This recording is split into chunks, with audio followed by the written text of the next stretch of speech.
And these three stories, I guarantee will also change your life. And it's not just three stories. I will also give you the associated life lessons. And believe me, if you implement these three life lessons, it can have an amazing positive impact on you.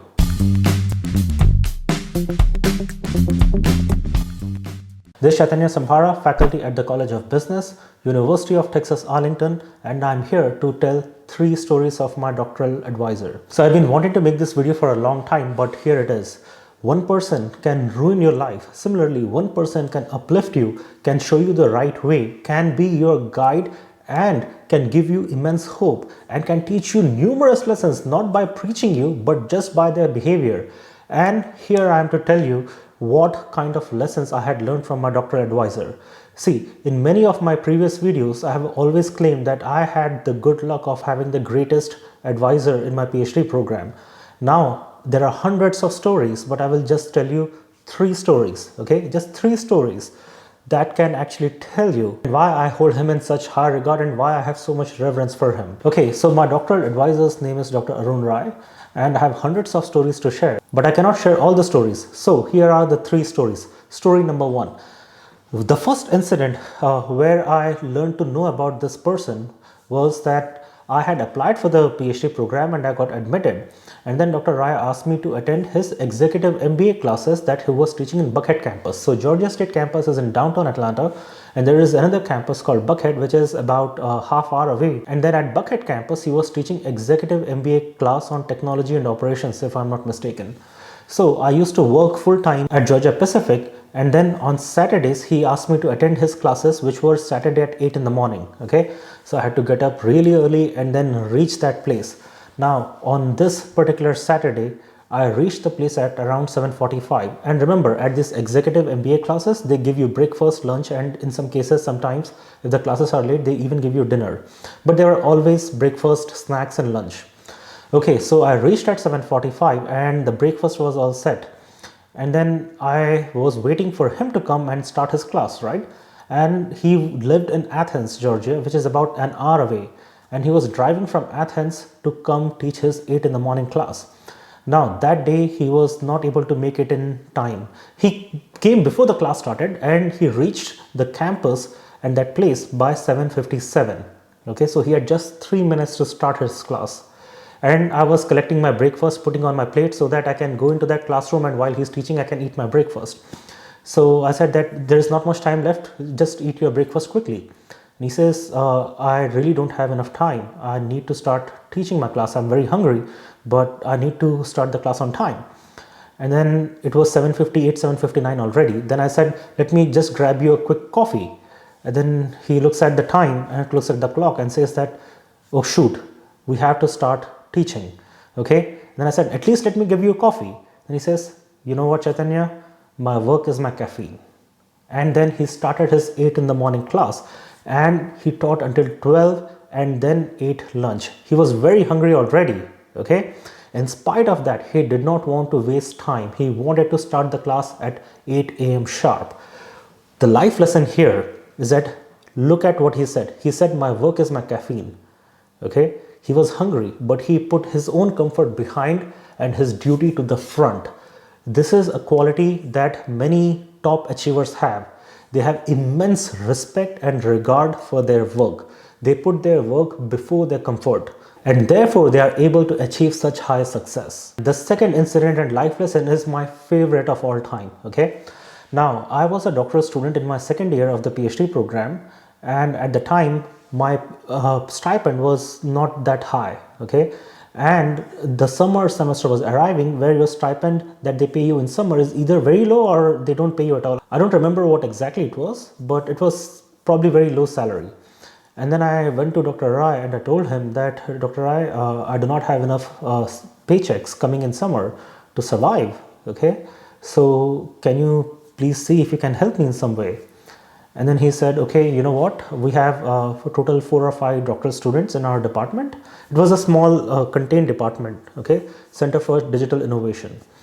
And then he says that, okay, you really need the money to survive, so I will give you $3,000, but keep this between us because I do not have all that much funds And if other students get to know that I'm giving you $3,000, they will also ask for it, even though they may not need that much money.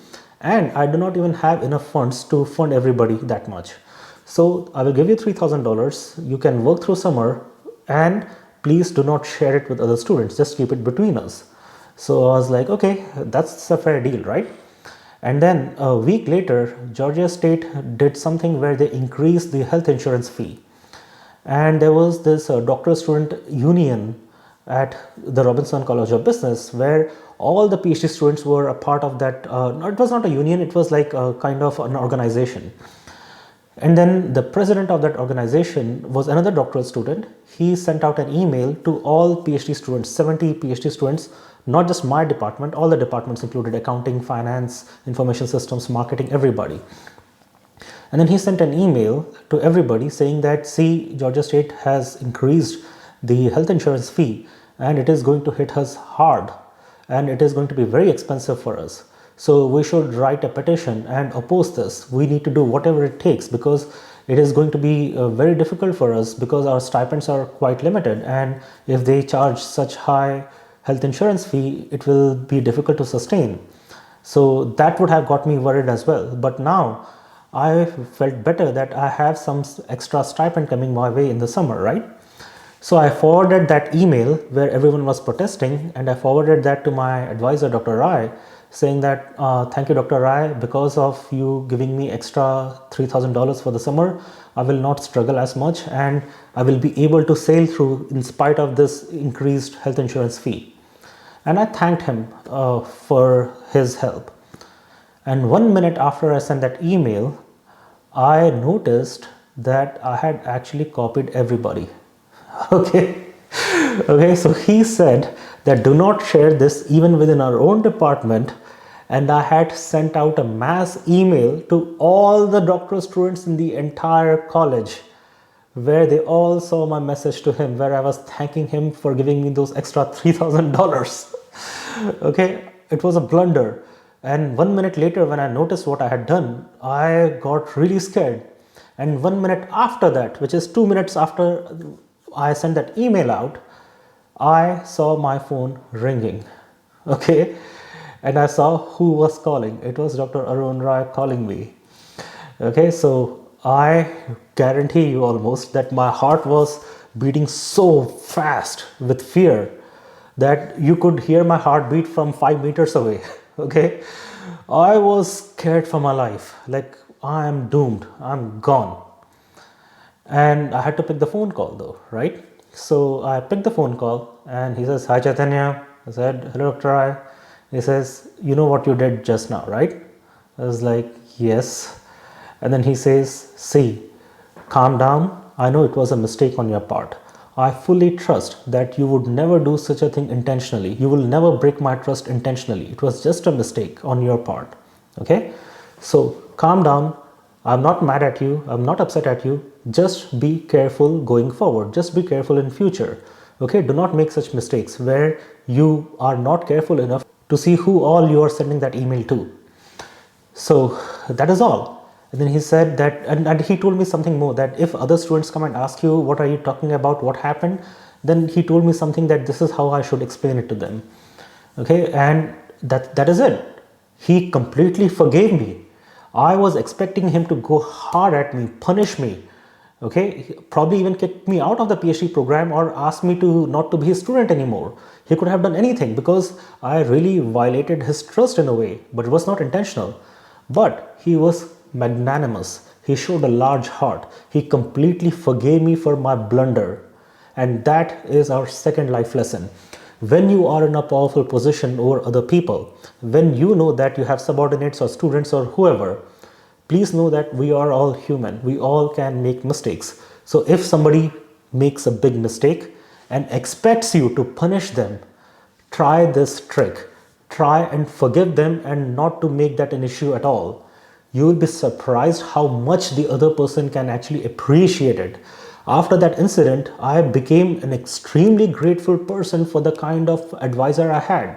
Okay, I would take a bullet for that guy. So that is how you should behave. When the other person makes a mistake, If it was not intentional, it was just a mistake, if they have done something wrong to you, but it was unintentional, learn to forgive, show a big heart. Okay, so that was my second story. And now the third story is more lighthearted, but it is still a big incident. At least at the time, I felt that it was a big incident. So every year we have these conferences that we go to attend, right? So there was this conference in San Diego, and a lot of professors and doctoral students went to attend the conference. And the conference is not just one day conference, they are like 3 or 4 days long conferences. So the first 2 or 3 days, I attended all the research talks, as many research talks I could attend. And the last day of the conference was more of keynote speeches or some speeches by people or panel discussions. So my batchmate, another student of Dr. Rai, and I were in San Diego, and we said that, you know what, why are we really interested in attending all the panel discussions? We have attended enough research talks. So let us go for a few hours and explore some of the nearby places in San Diego. So we decided to go see some places, and we both together decided that let us go to the water park. There is a water park in San Diego in California. Okay, and when we went to the water park, we were amazed how amazing it was. We loved it. Okay, and we were all day we spent at the water park. We were going through slides, we were in the water. There are a lot of things that you can do at the water park. It was great fun. And we were exhausted by the end of the day. Okay, we fooled around at the water park all day, and then we were heading back to a hotel.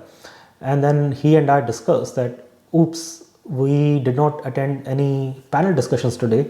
So what if Dr. Rai comes along and asks us what all discussions we attended, how was our day today? Because he generally asks you whenever you are at a conference, and then at the end of the day, if he comes across you, he will ask, okay, tell me what all research talks did you attend, what all did you learn? And he would ask questions like that. So we both decided that, you know what, let us completely avoid him. Let us stay as away from him as possible. And we both reached the hotel, and he was there almost at the entrance door talking to somebody. So I don't know what we did, but we found some way to escape his view, and we both reached our hotel rooms. And then we decided that, you know what, let us try and avoid him. There was a dinner at that night at the conference, but we decided that, you know what, he will go attend that dinner. So let us not go to that dinner, and we can just go find someplace else for dinner. And we were very careful to avoid him completely. So we managed to sneak out, and we both found a good Indian restaurant in San Diego. And that restaurant was such that there were all tables, but there were a small portion in the corner where it was on the floor. There was a mat on the floor and a table which was like 6 inches high, a small table. And in that area, you need to sit on the ground, on the floor, on the mat to eat your dinner. Okay, so Jitao and I decided that, you know what, let us sit down there and enjoy an Indian style dinner. Okay, and it was a fantastic restaurant, and he and I were eating our dinner, and we were discussing that, oh, we did such a great job, we avoided Dr. Rai so well, he will not see us now, and he will not ask us, hopefully, and we will just go back to Atlanta. And then 10 minutes into our dinner, I see the door opening, and 10 people walked in. It was Dr. Rai himself, his wife, who's also a fantastic professor, and bunch of other professors and other PhD students. We knew all of them actually. There were 10 people, we knew them all. They all walked in and sat to the table right next to us. And then they all saw us. This, hey, how are you? And all that was going on. And Jitao and I were scared. Okay, what will happen now? But we spoke to each other that, you know what, he's in a group, so nothing will happen. Let us just pretend that everything is normal. But guess what happens? He leaves the group and comes and sits next to us. In fact, I have a picture of that happening. I was on the other side of that table and I took this picture. So he came and sat right next to us and then started having a chat with us. Okay, and he sat with us for about 15 minutes. And guess what he asked the first thing? He says that, okay, what all panel discussions did you attend today? What all did you do today? What new did you learn? And Jitao and I, with a lot of fear, we said, Dr. Rai, we did not attend any talk today, any panel discussions, because we had attended many research presentations the past 2 or 3 days. Then he said, what? What did you do then? Then I told him that we actually went to the San Diego water park, and we were there all day and we were fooling around all day. And Shitao and I were nervous as hell to what he would say and how he would react.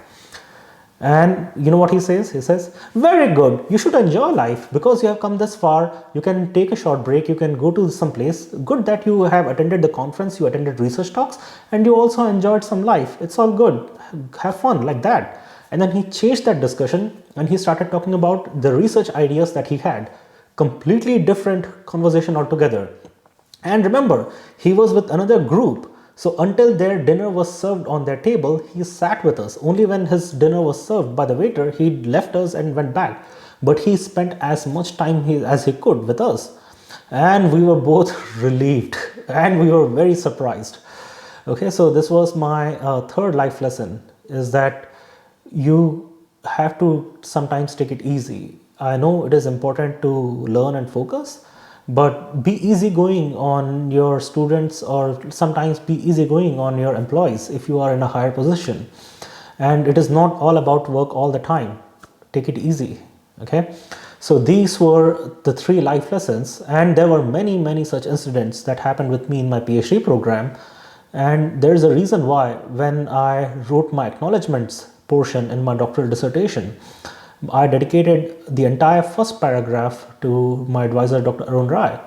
And I ended, as you can read here, I ended my 1 paragraph about him by saying that there is no bigger honor for me than to live the rest of my life with a proud badge, a badge that says Arun student. Okay, and one of the fundamental reasons why I said it is because he was determined that he wanted to see his students successful.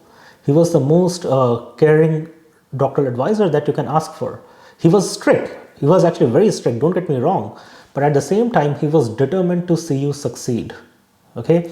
He was determined to see you live a good and happy life. And if you can find a mentor like that, there is nothing like it, believe me. I can have any number of complaints regarding my life that things have gone wrong and whatever not. But this is one of the things that I count as a huge blessing.